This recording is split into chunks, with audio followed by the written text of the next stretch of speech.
Saber Direito desta semana é sobre direito penal. O curso aborda os crimes contra o patrimônio, roubo, extorsão, receptação, entre outros. As aulas são com a professora Roberta Cordeiro. Olá, pessoal. Eu sou a professora Roberta Cordeiro, professora de Direito Penal e Processo Penal. Nós estamos na quarta aula essa semana, Semana dos Crimes contra o Patrimônio. Nós estamos estudando os crimes contra o patrimônio e as alterações legislativas que foram feitas com relação a eles. Nós estudamos na primeira aula o crime de furto. Vimos o objeto jurídico tutelado, vimos os sujeitos do furto, vimos o elemento subjetivo, vimos a consumação, a tentativa. As espécies de furto previstas no Código Penal, tanto o furto simples quanto o furto noturno, o furto privilegiado. Passamos pelo furto de energia, vimos que a energia equipara-se à coisa alheia móvel. Passamos pelo parágrafo 4º, vimos as qualificadoras, parágrafo 5º, parágrafo 6º e 7º, que são qualificadoras do furto. Vimos as alterações legislativas feitas neste crime com alterações desta Lei 13.654 de 24 de abril de 2018. Posteriormente ao furto, nós estudamos o crime de roubo. Com relação ao crime de roubo, nós estudamos as espécies de roubo, estudamos também o objeto jurídico tutelado, vimos que o roubo é um crime complexo, tá certo? Ele é um crime complexo, onde a objetividade jurídica tutelada não é só o patrimônio, mas também tutela-se a integridade, tutela-se também a liberdade, da mesma forma que na extorsão e na extorsão mediante sequestro. Além disso, vimos a diferença entre roubo próprio, roubo impróprio, o roubo majorado, e estudamos as alterações legislativas com relação ao roubo majorado, parágrafo 2º, inciso 6º, parágrafo 2º, letra A, aos novos aumentos de pena, né, com relação à arma agora de fogo e também com relação ao furto de explosivo. Estudamos ainda o parágrafo 3º, quando estudamos a alteração legislativa que houve com relação ao roubo seguido de lesão grave e ao roubo com morte, né, roubo com lesão grave e roubo com morte, onde a pena agora da lesão grave é de 7 a 18 anos e com morte de 20 a 30 anos. Depois, posteriormente, nós estudamos a extorsão.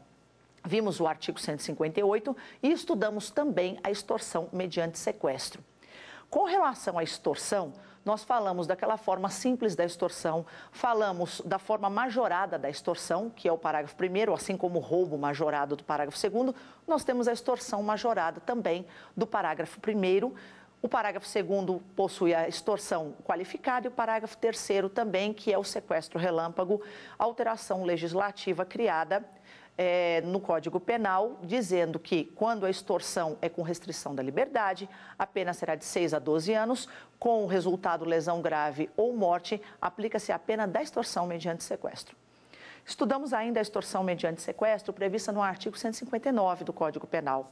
Vimos lá a forma simples da extorsão mediante sequestro, vimos que a extorsão mediante sequestro é sim um crime permanente, crime hediondo e ele é um crime complexo, ela é um crime complexo. Crime complexo no sentido de que o objeto jurídico tutelado não é só o patrimônio, a posse, a propriedade, mas além do patrimônio a gente tem como objeto jurídico tutelado a integridade e a liberdade na extorsão mediante sequestro.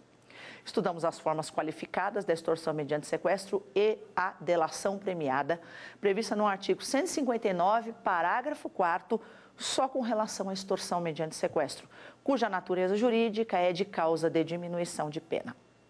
Terminamos a aula passada estudando o crime de dano e vimos a alteração legislativa promovida pela Lei 13.531, de 7 de dezembro de 2017. Vimos lá que o Distrito Federal não era incluído como, no parágrafo único, como furto qualificado e hoje ele é incluído. O que nós não falamos, que vamos falar agora com relação à ação penal do crime de dano. O crime de dano, em regra, é um crime de ação privada. Aonde que ele é um crime de ação privada? No artigo 163 caput, no artigo 163, parágrafo único, inciso 4º, que é o dano por motivo egoístico e com prejuízo considerável, aliás, ou com prejuízo considerável para a vítima, e no artigo 164. No restante, no parágrafo único, incisos 1, 2 e 3, ele é um crime de ação pública incondicionada. Qual a relevância disso? Antes da alteração legislativa, o Distrito Federal não estava incluído no rol do inciso 3º do parágrafo único. O que acontecia nesse caso? Nesse caso, o dano ao patrimônio do Distrito Federal, por entendimento do STJ, ele era um dano previsto no caput. O que isso acarretava anteriormente? Acarretava que esse crime, como ele estava previsto no caput e não no parágrafo único, ele era de ação privada e não de ação pública incondicionada. Portanto, era o ofendido que tinha que promover a ação penal e não o Ministério Público.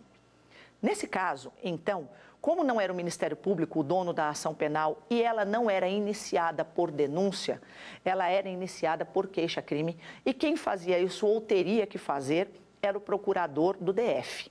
E, obviamente, não era não era promovida a ação penal e não era oferecida a queixa-crime e, portanto, esses crimes ficavam impunes. Com a alteração legislativa, incluído o Distrito Federal, o que aconteceu no caso? Aconteceu que, hoje, os crimes contra o patrimônio do Distrito Federal estão previstos no parágrafo único, inciso 3º do Código Penal e, portanto, são crimes de ação pública incondicionada.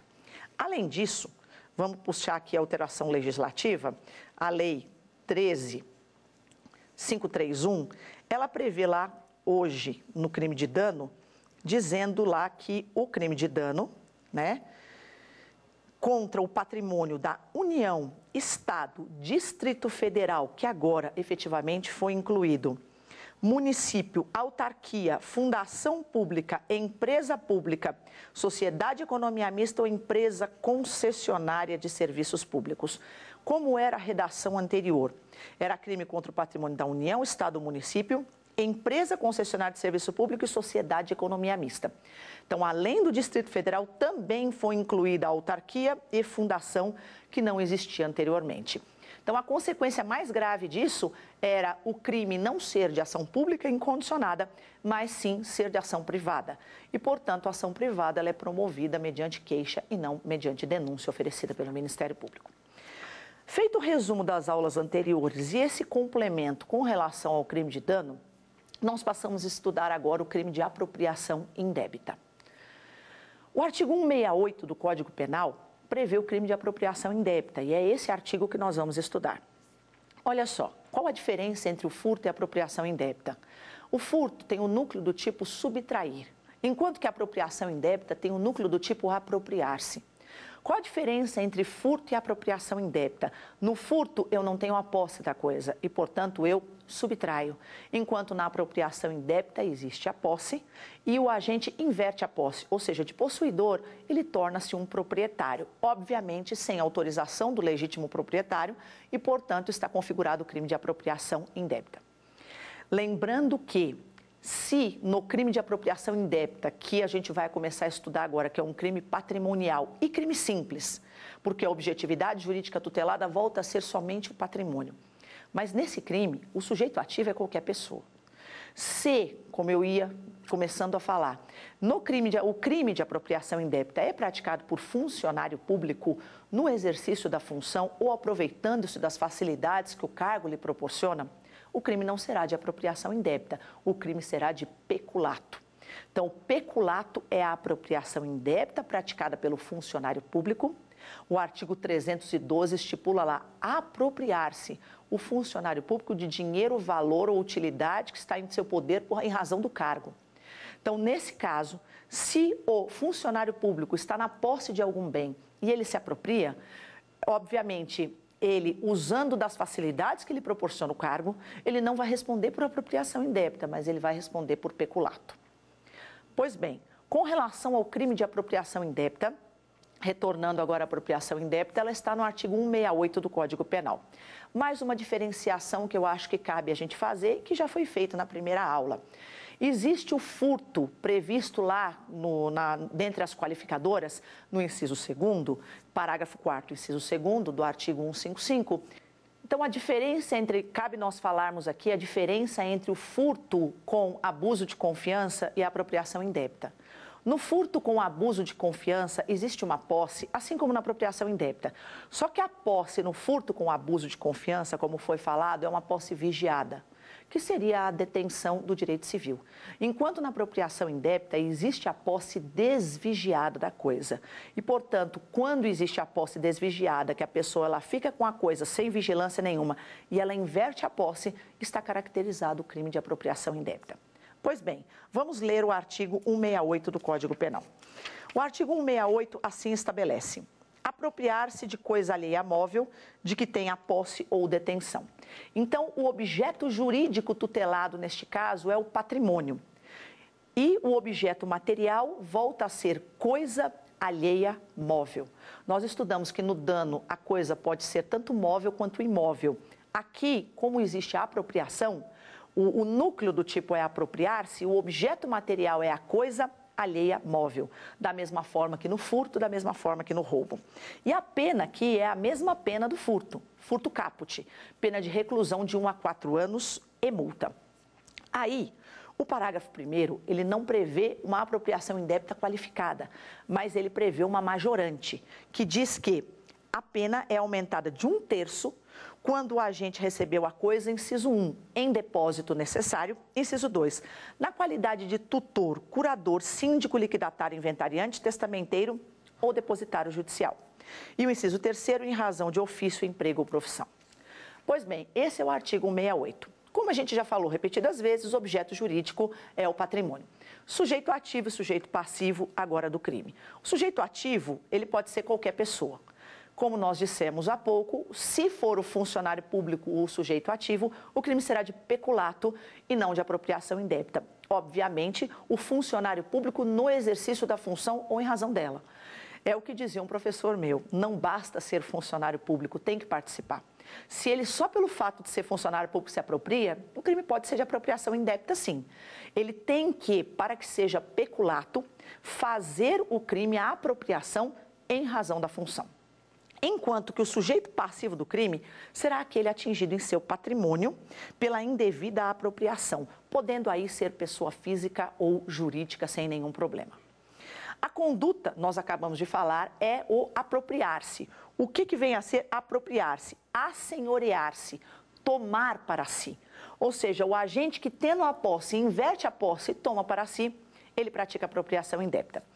A doutrina, ela muitas vezes não fala, mas me parece que é relevante a gente fazer uma pequena explanação aqui, porque muitas pessoas falam assim, a apropriação indébita é muito parecida com o estelionato, mas eu não acho nada parecido com o estelionato, porque é bem verdade que quem trabalha na área policial, às vezes, em determinadas circunstâncias, tem dificuldade ao registrar uma ocorrência de saber se é apropriação indébita ou estelionato.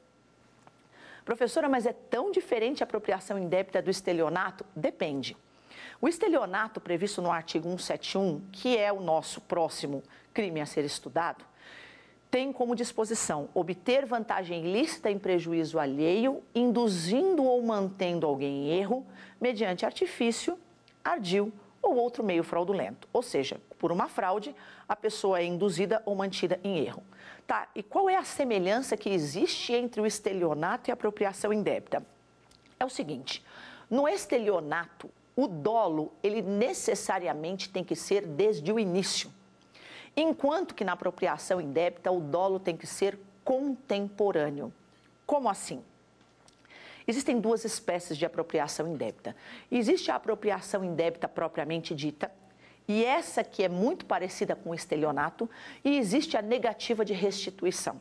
Essa provavelmente é o que vocês conhecem. O que é a negativa de restituição? É o agente estar com a coisa e negar-se a restituí-la. Nesse caso, ele não tem semelhança nenhuma com o estelionato. E a apropriação indébita propriamente dita? Apropriação indébita propriamente dita é aquela situação onde o agente está com a coisa e, contemporaneamente a ele estar com a coisa, ele dispõe da coisa como se fosse dele. Vamos a alguns exemplos. Imagine que eu deixo meu carro em consignação em uma determinada agência e a pessoa vende o meu carro e não me deu dinheiro dessa venda. Isso será estelionato ou será apropriação indébita? Bom, depende do momento do dolo. Se o dolo veio desde o início, isso será estelionato. Se o dolo é contemporâneo ao eu estar com a coisa, isso será apropriação indébita. Então, vamos imaginar que quando eu deixei esse meu carro em consignação, a pessoa jurídica, ou seja, a empresa, já estava com dificuldade. E, portanto, foi feita a venda desse bem e não foi me passado o dinheiro. Nesse caso, eu terei o crime de estelionato. Outro lado, se eu deixo essa coisa em consignação e contemporaneamente a estar com a coisa sobrevém alguma dificuldade, o que vai acontecer nesse caso? Nesse caso, eu terei o crime de apropriação indébita se a pessoa vender e ficar com o produto da venda. Então, nesse sentido, existe a semelhança, né? Não a diferença, mas a semelhança entre a apropriação indébita e o crime de estelionato. Porque a apropriação indébita, quando a gente sempre pensa na negativa de restituição. Simplesmente a pessoa está com a coisa, inverte a posse e não restitui. Mas é possível também a apropriação indébita chamada propriamente dita, onde eu estou com a coisa, eu disponho da coisa como se fosse minha. Essa é que é parecida com o estelionato. Então, essa é a dificuldade do operador do direito. Tanto quando vai se registrar uma ocorrência, quanto do Ministério Público quando oferece a denúncia, de saber se vai ser apropriação indébita ou se vai ser estelionato, analisando o momento do dolo. Se o dolo já vem desde o início, antes de eu estar com a coisa, eu já sabia que eu ia dispor desta coisa como se fosse minha, eu tenho o crime de estelionato. De outro lado, se eu estando com a coisa, surgiu esse meu dolo e daí vem o dolo contemporâneo, aí o crime será de apropriação indébita, tá certo? Elemento subjetivo. O elemento subjetivo do crime de apropriação indébita é o dolo, que alguns chamam de animus rensibi habendi. Então, é a intenção de inverter a posse. Então, o professor Sanches, ele assim dispõe. É o dolo representado pela vontade consciente de se apropriar de coisa alheia móvel, o tal do animus rensibi habendi. Lembrando aí no furto é o animus furandi. No dano existe aquela divergência se tem o animus nocente ou não, e aqui na apropriação indébita nós temos o animus rensibi habendi, ok? Então eu não tenho um dolo específico nesse caso, eu não tenho que ter uma finalidade, basta a inversão da posse. Consumação e tentativa. Bom, nós temos duas espécies de apropriação indébita. Quando eu falo em negativa de restituição, quando é que a apropriação indébita se consuma? Simples, quando eu inverto a posse. Ou seja, quando eu, depossuidor, me transformo em proprietário da coisa. Enquanto que na negativa de restituição, enquanto na apropriação propriamente dita, quando é que se consuma a apropriação indébita? Quando eu disponho da coisa como se fosse minha. Na negativa de restituição, não há que se falar em tentativa, porque ou eu não restituo, ou eu restituo a coisa e não existe crime de apropriação indébita. Já na disposição de coisa alheia como se fosse minha, eu tenho a modalidade da tentativa, porque daí eu tenho um crime plurissubsistente. Vamos à doutrina. Na consumação, diz o professor Sanches que a apropriação indébita é um crime material. E, obviamente, é material. Por quê? Porque no crime material, lembram, a lei prevê o resultado e exige a sua ocorrência para a consumação. Portanto, se o núcleo do tipo é apropriar-se, quando se consuma a apropriação indébita? Quando eu me aproprio ou, no caso da propriamente dita, quando eu disponho da coisa como se fosse minha. O professor Sanches, ele fala, trata-se de crime material, a consumação ocorre no momento em que o agente transforma a posse ou detenção que exerce sobre o bem em domínio, isto é, quando pratica, exterioriza atos inerentes à qualidade de dono, incompatíveis com a possibilidade de ulterior restituição da coisa. Percebam, a maioria da doutrina ela só fala da segunda espécie de negativa de restituição. Por isso que fica muito difícil, às vezes, a gente entender qual é essa semelhança de apropriação indébita com estelionato, porque uma tem dolo desde o início e outra tem dolo contemporâneo. É nesse sentido. Quanto à tentativa, ele fala que a possibilidade da tentativa, obviamente abordando só essa hipótese, é uma situação controvertida pela doutrina. E ele diz o seguinte, apesar de bastante divergente, ele, professor Sanches, entendemos possível a tentativa. E aí ele dá um exemplo. No exemplo em que o agente é surpreendido pelo proprietário, no momento em que está vendendo a coisa, sendo impedido de concretizar o negócio. Então, ele estabelece a tentativa da apropriação indébita no caso da apropriação que eu acabei de explicar para vocês, que é a apropriação indébita propriamente dita, não na negativa de restituição. E aí ele continua, somente não se pode identificar a tentativa quando o ato de vontade do agente não é perceptível exteriormente. Então, volto a afirmar, quando eu simplesmente inverto a posse e fico com a coisa não devolvendo, não tem como existir a tentativa. Mas no exemplo dado por ele mesmo, explicado por mim, com relação à propriamente dita, a gente vê o agente surpreendido pelo proprietário no momento em que está vendendo a coisa, sendo impedido de concretizar o negócio, ok? No parágrafo 1º do artigo 168, então, nós não temos apropriação indébita no sentido de qualificadora. Lembra que altera os limites da pena? Nós só temos majorantes. Porque aqui a gente estabelece uma causa, ou a lei estabelece uma causa de aumento de pena de 1/3. E prevê lá o artigo 168, parágrafo 1º, que a pena aumenta-se de 1/3, prevê 3 majorantes. Inciso 1, se o agente recebeu a coisa em depósito necessário. O que é esse depósito necessário? É o previsto no artigo 647 e seguintes do Código Civil. Já o inciso 2 fala em razão de cargo, emprego ou profissão, ou seja, da qualidade do agente, né? Qualidade de tutor, curador, síndico, liquidatário, inventariante, testamenteiro ou depositário judicial. Em razão de qualidade pessoal. E o cargo ou profissão vem no inciso 3º, na verdade. O inciso 3º fala em razão de ofício, emprego ou profissão. Aí estaria, por exemplo, o advogado, que se apropria do dinheiro do cliente sem restituição. Ele o faz em razão da profissão. Então, essa seria a hipótese, ok? O artigo 170, quando ele se refere à apropriação indébita, ele prevê a apropriação indébita privilegiada. O que é isso? Gente, quando nós estudamos o crime de furto, nós estudamos o artigo 155, parágrafo 2º, e verificamos lá que existe o furto privilegiado ou mínimo. O que é o furto privilegiado ou mínimo? É aquele onde o agente é primário e subtrai coisa de pequeno valor. Pequeno valor é um requisito objetivo, porque o pequeno valor vai até um salário mínimo. Então, se o agente é primário e a coisa é de pequeno valor, o juiz pode substituir a pena de reclusão pela de detenção, ou diminuí-la de 1/3 a 2/3, ou aplicar somente a pena de multa. Qual a vantagem de eu substituir uma pena de reclusão pela de detenção?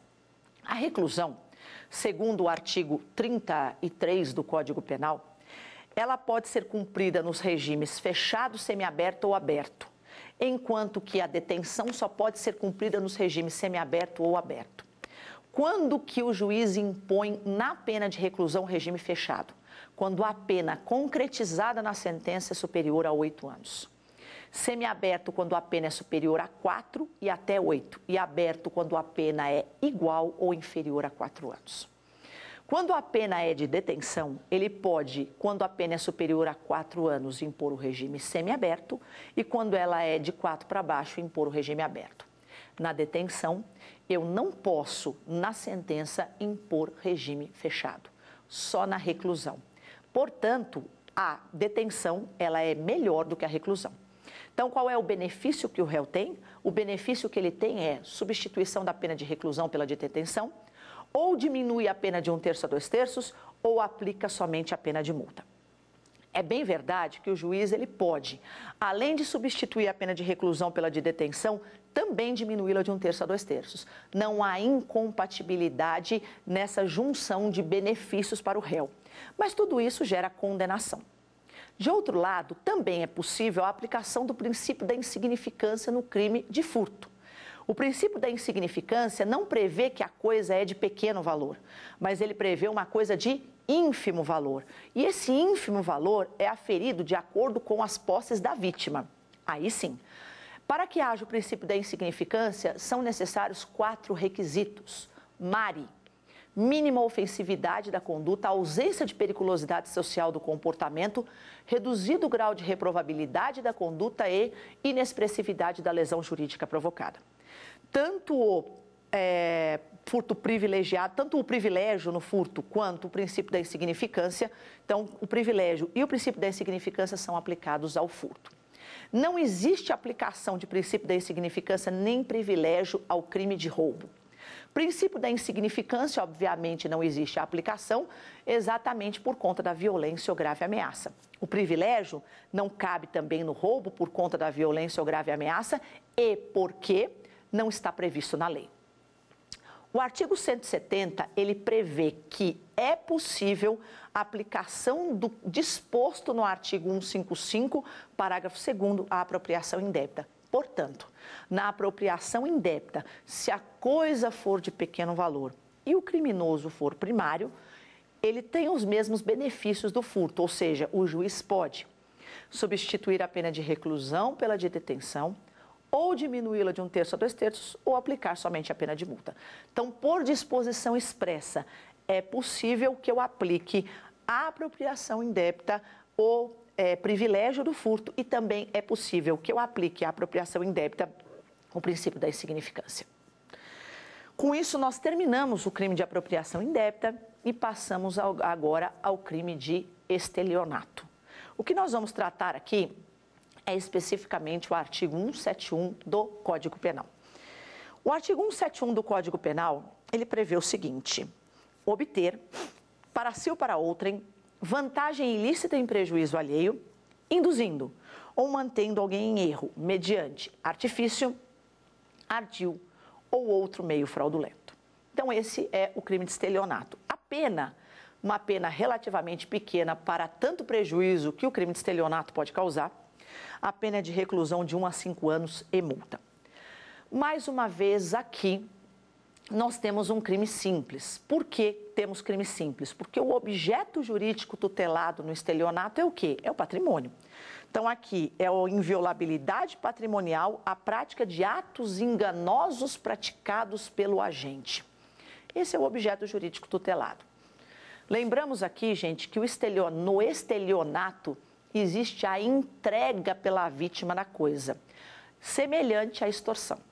Só que na extorsão existe a entrega pela vítima porque ela está diante de uma violência ou grave ameaça. No estelionato, a vítima entrega a coisa, só que ela entrega por conta de uma fraude, ou seja, um artifício, um ardil ou um meio fraudulento utilizado pelo agente. Nós temos que lembrar aqui também a diferença entre o furto com fraude e o crime de estelionato. A fraude referida no artigo 155, parágrafo 4º, inciso 2, é a mesma fraude do artigo 171. Só que no furto, a fraude é usada e a vítima diz não.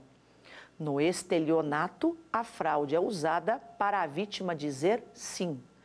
Então, no furto, a fraude é usada para diminuir a vigilância da vítima e facilitar a subtração. Enquanto que no estelionato, a fraude é utilizada para que a vítima entregue a coisa. Nós temos alguns exemplos aí de estelionato que eu costumo dar para os meus alunos, que é o conto do bilhete premiado, onde a pessoa, usando um artifício, um bilhete, ela induz a outra em erro e a pessoa entrega alguma coisa, como por exemplo, eu chego para uma pessoa, falo que eu fui sorteada num bilhete e falo que eu quero dividir com essa pessoa o prêmio. Então, por exemplo, eu fui sorteado num bilhete no valor de 200 mil e eu quero dar 100 mil para a pessoa desde que ela me dê uma garantia. Sei lá, desde que ela me dê 10 mil para garantir o que eu vou dar para ela de 100 mil. E a pessoa, ela entrega. Então, isso é o estelionato. Além do conto do bilhete premiado, eu tenho o conto do Paco. Esse conto do Paco é interessante. Ele consiste em um pacote e 2 estelionatários, onde um estelionatário passa pela vítima, joga um pacote, e vem um outro estelionatário, como se não soubesse de nada, e fala para a vítima: olha, você derrubou. A vítima fala: não, eu não derrubei. Isso acontece muitas vezes em saída de banco. Aí fica aquela discussão: ah, derrubou, não derrubei. E fala: será que é daquele moço que está ali na frente? Que é o outro estelionatário. E aí eles vão lá, vão entregar, e aí o estelionatário faz aquela encenação. Ah, muito obrigado, você ter me entregue isso aqui é da empresa onde eu trabalho, é um dinheiro do mês, etc. Vamos ali naquele prédio e eu vou te dar uma recompensa. E o que acontece? Vai a vítima e o outro estelionatário nesse prédio.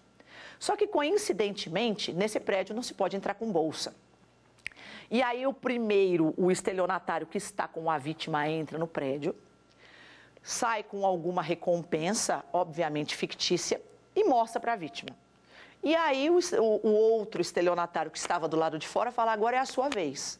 Então você me deixa a bolsa aqui e você entra para pegar o seu prêmio. E quando a vítima entra para pegar o prêmio, ela descobre que caiu num golpe, quando ela volta, a bolsa dela não estava mais lá. Isso é estelionato. Por quê? Porque a fraude foi utilizada para que a vítima entregue a coisa e não para diminuir iludir a vítima, né? Vamos dizer assim, diminuir a capacidade, iludir a vítima para facilitar a subtração. Pois bem, então voltando agora ao crime de estelionato. Como nós estávamos dizendo, o objeto jurídico é o patrimônio atingido, o patrimônio da vítima atingido por conta deste meio enganoso utilizado pelo agente. Sujeito ativo, quem pode praticar crime de estelionato? Bom, o estelionato ele pode ser praticado por qualquer pessoa. Não existe um crime próprio aqui no estelionato, como, aliás, nós estudamos até agora. O furto pode ser praticado por qualquer pessoa, o roubo, a extorsão mediante sequestro, o dano, a apropriação indébita e também o estelionato. Existe um tipo no Código Penal muito interessante que alguns chamam de peculato estelionato, que é o artigo 313 do Código Penal. Eu peço aí licença para vocês para ler o artigo 313, que é o peculato mediante erro de outrem. E diz assim: apropriar-se de dinheiro ou qualquer utilidade que no exercício do cargo recebeu por erro de outrem. Muitas pessoas, a doutrina, chama esse crime de peculato estelionato. Então, eu poderia dizer aqui para vocês, então, se o sujeito ativo for o funcionário público, ele responde por peculato. Negativo. O peculato por erro de outrem diferencia-se totalmente do estelionato. Primeiro, porque o estelionato é um crime comum, ou seja, o sujeito ativo pode ser qualquer pessoa. Segundo, o artigo 313 é um crime próprio, onde o sujeito ativo só pode ser o funcionário público.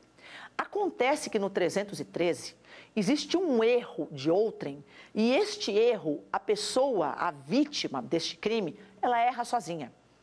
E aí o funcionário recebe a coisa e depois do erro ele se apropria, ou seja, ele não induz e não mantém ninguém em erro. Se o funcionário induz ou mantém alguém em erro, usando, sei lá, um artifício, um ardil ou qualquer outro meio fraudulento, o crime não será do artigo 313, o crime será de estelionato. Nós temos crimes funcionais quando o funcionário ele usa da função para praticar o crime, o que não é o caso. Então, se o funcionário público, mesmo na sua função, ele induzir ou mantiver alguém em erro usando um artifício, ardil ou meio fraudulento, ele responde pelo estelionato mesmo, tá? Então, o estelionato é um crime comum e o sujeito ativo é qualquer pessoa. A vítima deve ter capacidade de ser iludida. Se a vítima não tiver capacidade de ser iludida, ocorrerá o delito do artigo 173 do Código Penal, que é o abuso de incapazes. Então, a vítima pode ser qualquer pessoa, mas ela tem que ter capacidade de ser iludida. Deve ainda a vítima, além de ter capacidade, ser determinada, porque se ela for indeterminada, haverá o crime previsto no artigo 2º, inciso 11, da Lei 1521 de 51, que é, por exemplo, alteração de taxímetro, alteração de balança, de bomba de combustível. Esse crime é o crime previsto na Lei de Economia Popular. Então, a vítima tem que ter capacidade de ser iludida e, senão vai ocorrer abuso de incapazes, e ela também tem que ser determinada. Se for um número indeterminado de pessoas, crime contra a economia popular. Conduta. Vamos falar qual é a conduta tipificada no artigo 171 do Código Penal.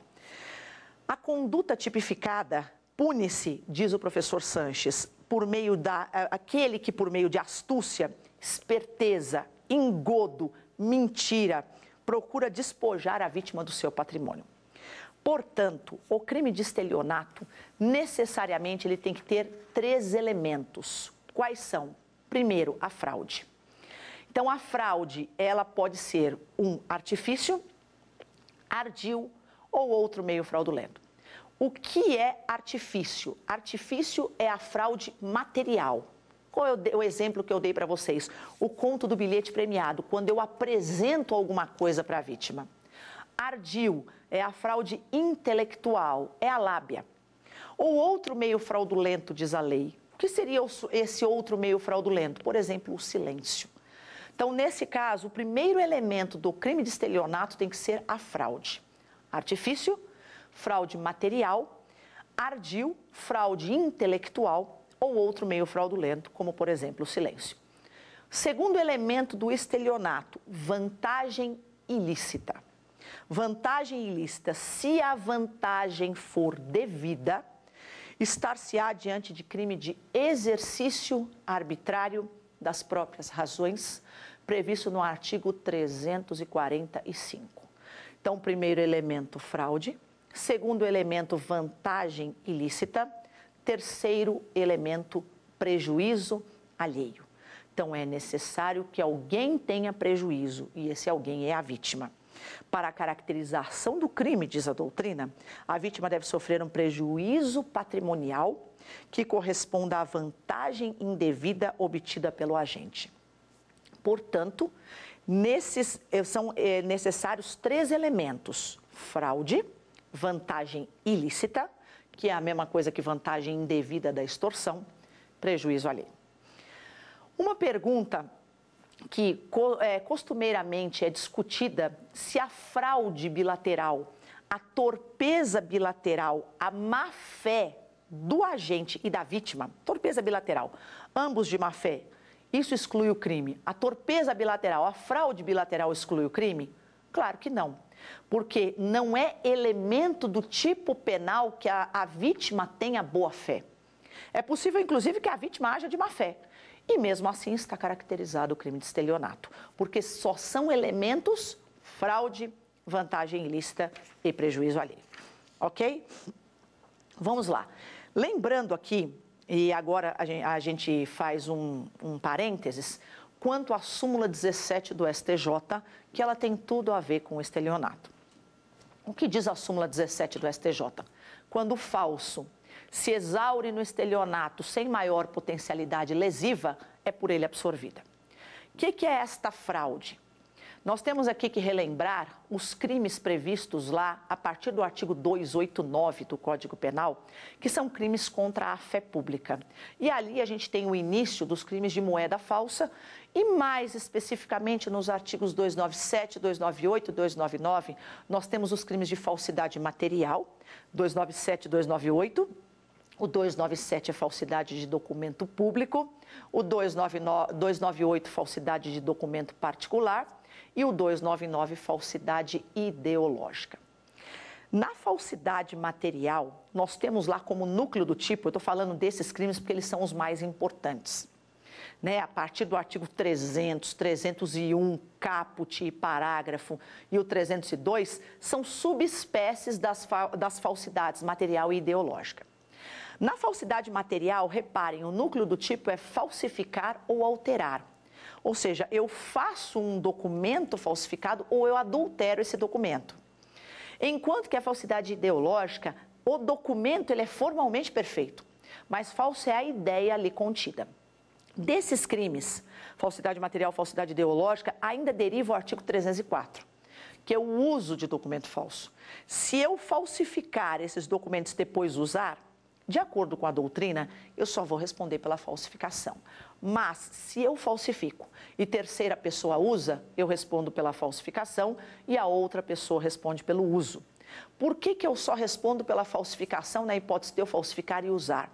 Porque a jurisprudência entende que, neste caso, o uso será um pós-facto impunível. Ok?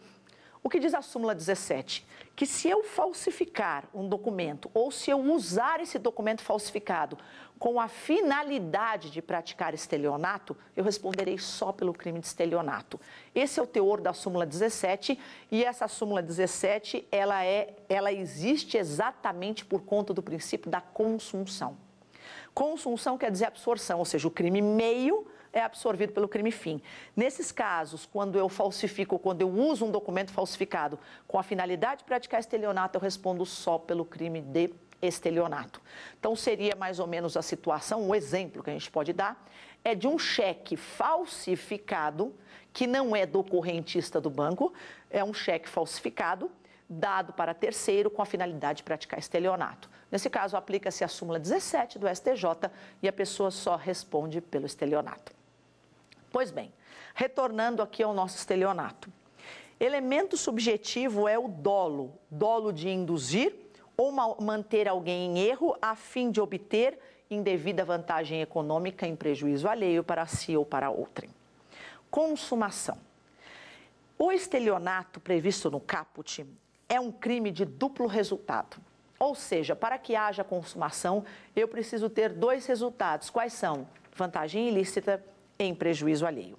É possível a tentativa desse crime? Bom, o estelionato do caput, como o estelionato do parágrafo 1º, que é o estelionato privilegiado, e o parágrafo 2º, incisos 1, 2, 3, 4 e 6, são crimes materiais. O único estelionato formal é o estelionato previsto no artigo 171, parágrafo 2º, inciso 5º, que é a fraude para obter valor de seguro. Nesse caso, ele é um crime formal. Fora isso, os outros estelionatos são todos crimes materiais, ok?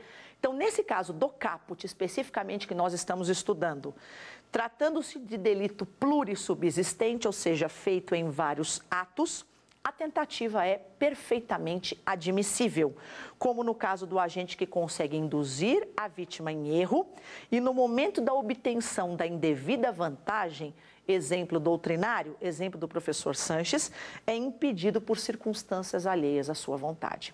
Então, perfeitamente possível a tentativa de estelionato. Ou no caso, por exemplo, vamos adotar aí a súmula 17 do STJ, onde eu, na posse de um documento falsificado, vou tentar obter vantagem ilícita em prejuízo alheio, por exemplo, abrir uma conta em um banco, e eu sou impedida por circunstâncias alheias à minha vontade. Quando o falso se exaure no estelionato sem maior potencialidade lesiva, é por ele absorvido? Ok, foi absorvido, mas quando eu não consigo obter a vantagem ilícita em prejuízo alheio, eu fico só na tentativa de estelionato. Ok? O parágrafo 1º, ele prevê da mesma forma que no artigo 155, parágrafo 2º e no artigo 170, a forma privilegiada do estelionato. Prevê assim, se o criminoso é primário e o pequeno valor, de pequeno valor o prejuízo, não a coisa, mas o prejuízo, diz aqui, o juiz pode aplicar a pena conforme disposto no artigo 155, parágrafo 2º. Ou seja, é cabível o privilégio no estelionato e também é cabível o princípio da insignificância no estelionato, porque, inclusive, é um crime praticado sem violência ou grave ameaça. O parágrafo 2º, ele prevê algumas formas também de estelionato. Diz assim, na mesma pena incorre quem? Qual é a pena do estelionato? De 1 a 5 anos e multa. Então, na mesma pena do caput, incorre quem? Inciso 1. Disposição de coisa alheia como própria. É esse estelionato que é muito parecido com aquela apropriação indébita propriamente dita que a gente estudou. Vende, permuta, dá em pagamento, em locação, em garantia, coisa alheia como própria. Lembrando que aqui o dolo no estelionato é um dolo que vem desde o início. O objeto material aqui, obrigatoriamente, tem que ser coisa alheia. O inciso 2 prevê alienação ou oneração fraudulenta de coisa própria. Incide ainda na mesma pena quem, 2, vende, permuta, dá em pagamento ou em garantia coisa própria inalienável, gravada de ônus ou litigiosa ou imóvel que prometeu vender a terceiro, mediante pagamento em prestações, silenciando sobre qualquer dessas circunstâncias. Inciso 3, defraudação de penhor. Incide ainda na mesma pena quem defrauda, mediante alienação não consentida pelo credor, ou por outro modo, a garantia pignoratícia quando tem a posse do objeto empenhado. Inciso 3, fraude na entrega de coisa, inciso 4. Incide na mesma pena quem defrauda substância, qualidade ou quantidade de coisa que deve entregar a alguém. Então, esses incisos eu estou passando de uma maneira rápida, porque eu queria exatamente chegar no inciso 5º, que é o crime formal de estelionato, que é aquela situação que fala fraude para recebimento de indenização ou valor de seguro. O inciso 5º assim estabelece também que incide na mesma pena quem destrói, total ou parcialmente, ou oculta coisa própria, ou lesa o próprio corpo ou a saúde, ou agrava as consequências da lesão ou doença, com o intuito, a finalidade, o dolo específico, com o intuito de haver indenização ou valor de seguro. Este estelionato, exatamente por conter esse dolo específico, conter esse elemento subjetivo, ele é um crime formal, onde a pessoa lesa o próprio corpo, agrava as consequências da lesão e a finalidade dela é indenização ou valor de seguro. Gente, lembrem aqui que no direito penal, a pessoa não pode ser sujeito ativo e passivo da sua própria conduta. Ou seja, não se pune no direito penal a autolesão. A questão aqui não é de autolesão. A questão é a pessoa se lesionar com a finalidade de obter indenização ou valor de seguro. Ou seja, a seguradora aqui, no caso, é o sujeito passivo e não a própria pessoa que está se lesando ou está se lesionando. Então, esse é o sujeito que faz a própria lesão nele e ele quer causar um prejuízo à seguradora. Então, nesse crime, é o crime de fraude para recebimento do valor do seguro. Né? O agente destrói a coisa, agrava as consequências da lesão, mas a finalidade é causar prejuízo para a seguradora. Já o inciso 6º, que é o último inciso do parágrafo 2º, ele prevê a fraude no pagamento por meio de cheque. E assim estipula a lei. Que incorre nas mesmas penas quem emite cheque sem suficiente provisão de fundos em poder do sacado ou lhe frustra o pagamento. Qual a diferença deste parágrafo 2º, inciso 6º, para a situação da súmula 17, quando o cheque ele é fraudulento? Nesta situação aqui, o cheque não é falsificado. A pessoa é o próprio correntista do banco, tá certo? E ela emite um cheque sabendo que não tem suficiente provisão de fundos, tá? Então, é imprescindível aqui a fraude. A súmula 246 do STF diz que mostra-se imprescindível no caso a fraude, tá? Não há crime quando o emitente possui o direito de impedir o pagamento do cheque caso tenha justificado o motivo para tanto. Então, aqui nesse caso, o cheque é do próprio correntista do banco e não é de terceiro. O que a gente tem a falar com relação a esse inciso 6º aqui do parágrafo 2º? Com relação a esse inciso 6º, nós temos que falar da súmula 554 do STF. A súmula 554 do STF estabelece que desse crime aqui de estelionato com cheque sem fundo, a reparação do dano após o recebimento da denúncia não obsta o prosseguimento da ação penal. Portanto, se não obsta o prosseguimento da ação penal após o recebimento da denúncia, a reparação do dano desde a consumação do crime até o recebimento da denúncia é uma causa de extinção da punibilidade. Isso é diferente do artigo 16 do Código Penal, que prevê o arrependimento posterior. No caso do arrependimento posterior, diz a lei que se o agente da consumação até o recebimento da denúncia, se da consumação até o recebimento da denúncia em crime cometido sem violência ou grave ameaça, por ato voluntário do agente, ele repara o dano, restitui a coisa, ele tem apenas uma causa de diminuição de pena de 1/3 até 2/3. O que dispõe a súmula, 554, com relação ao crime de estelionato com cheque sem fundos, é que a reparação do dano até o recebimento da denúncia não é uma mera causa de diminuição de pena, é uma causa de extinção da punibilidade. Então, se o crime perpetrado pelo agente está previsto no artigo 171, parágrafo 2º, inciso 6º, a reparação do dano até o recebimento da denúncia extingue a punibilidade.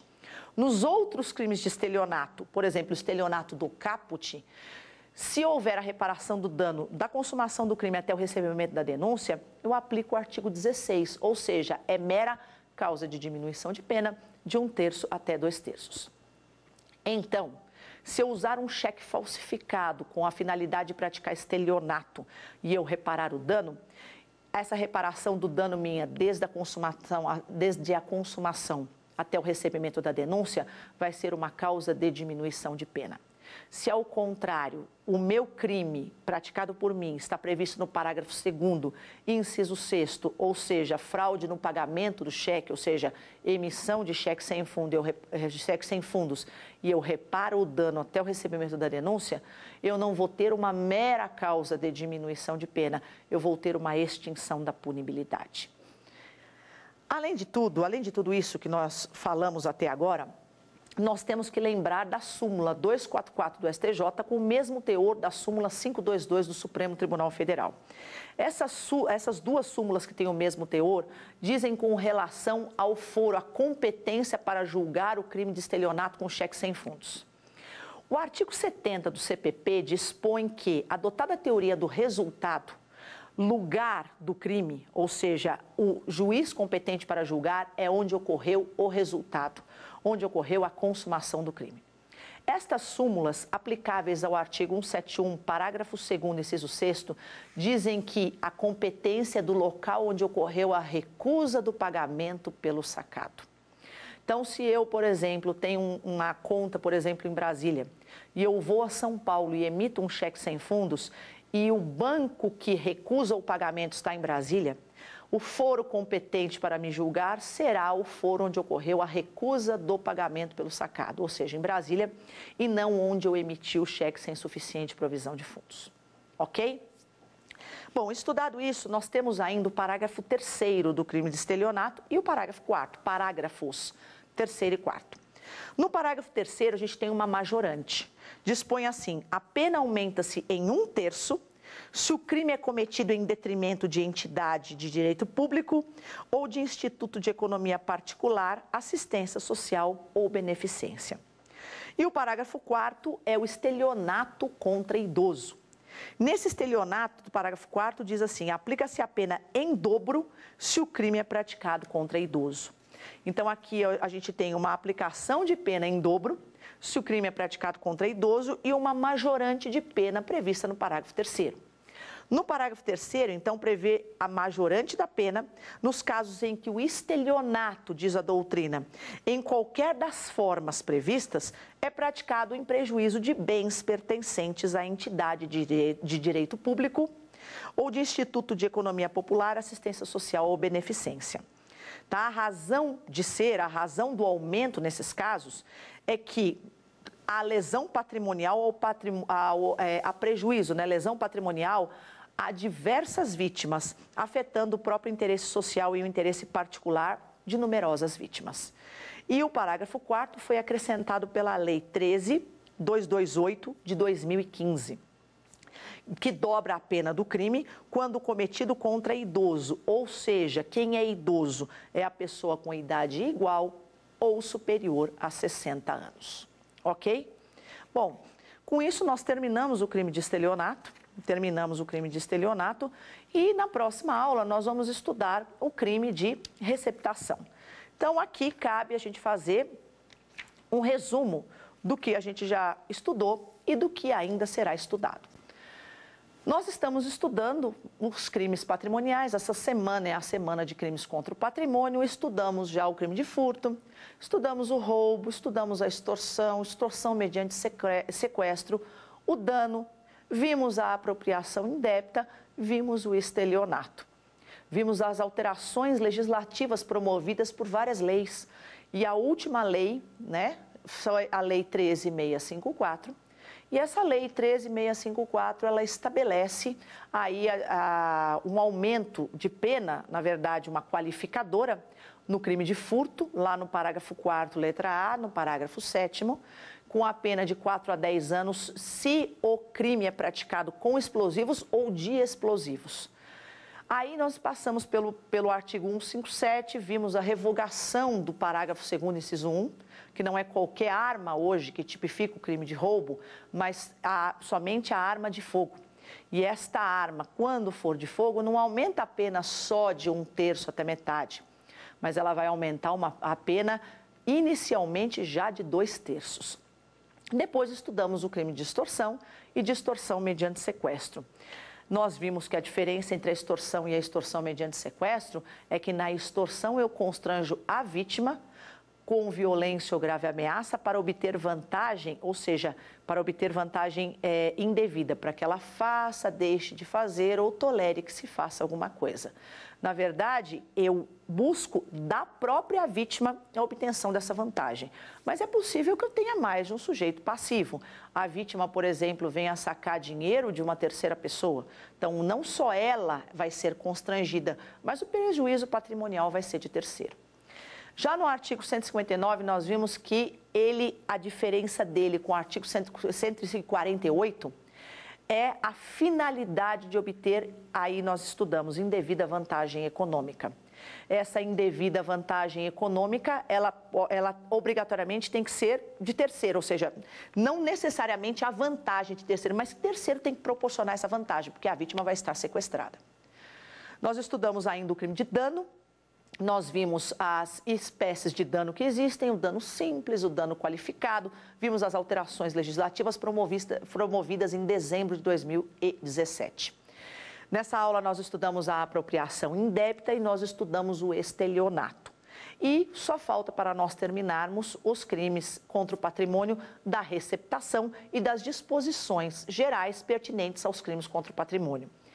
E é isso que vai ser feito na próxima aula. Então, eu aguardo vocês na próxima aula, estudando o crime de receptação e as disposições, não só receptação comum, mas receptação de animal também.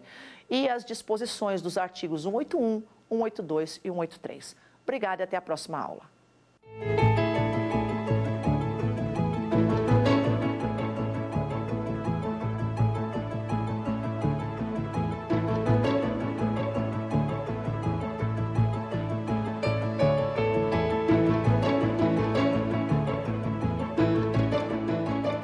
Gostou das aulas? Qual tema você quer estudar aqui? Mande sua sugestão para o nosso e-mail saberdireito@stf.jus.br ou para o WhatsApp da TV Justiça. O número é este aí que aparece na tela. Você pode ainda estudar pela internet. É só acessar tvjustiça.jus.br.